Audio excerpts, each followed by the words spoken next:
What Sure. kinds of changes to food policy do we need now and will we need going forward to prepare ourselves for the next crisis? Well, first of all, the president should stop trying to cut the SNAP program, which is essentially the food stamp program.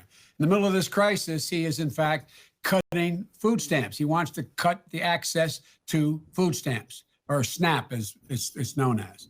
Number two, not getting the protection that the workers need in the production plants, from the meatpacking plants all across the board. They don't have the gear, they don't have the masks, they don't have the gloves, they don't have the need and the separation needed to protect them.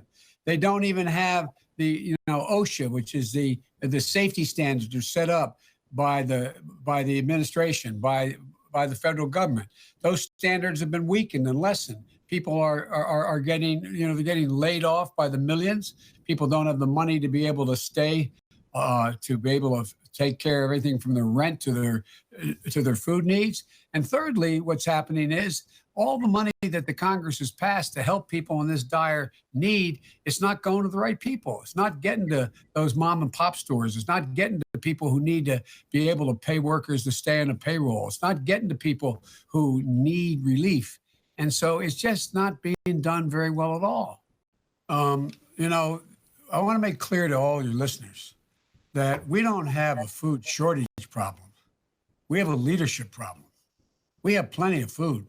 It's being plowed under. You're euthanizing cattle and pigs. They're out there making sure that they're pouring thousands of gallons of milk under the ground. It's not a food shortage, it's a lack of leadership, And the leadership goes across the board.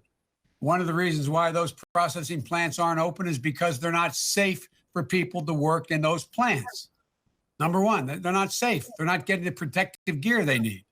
Number two, one of the reasons why we're not getting material and food to people's tables is because there's no way to get it transported to there. We don't know how to manage what's going on. For example, imagine if we were to say to the country that tell all those milk producers that just send all that milk to the bottling plant.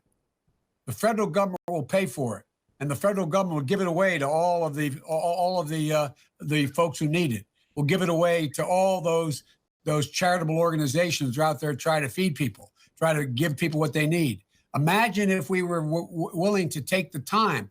I mean, we have the best agricultural system in the world. It's the leadership we can't afford to let people go wondering where they're going to get their next meal. And so right now, hunger today isn't about scarcity. It's about massive failure in leadership. And we got to, and look, he could have ordered, the president could have ordered the government to buy food from farmers and send it to food banks. But he failed to step up. He refused to protect food workers and health safety. Thousands of meatpacker workers got sick, got the virus, and some died. If I were president today, what I would do, I would be protecting meatpackers, farm workers, food suppliers. I'd boost the SNAP program. I'd harness the restaurant industry to help get food to those who need it and help get millions of laid off workers back to work and the job. That's what the chef's doing. This is not rocket science, it's leadership.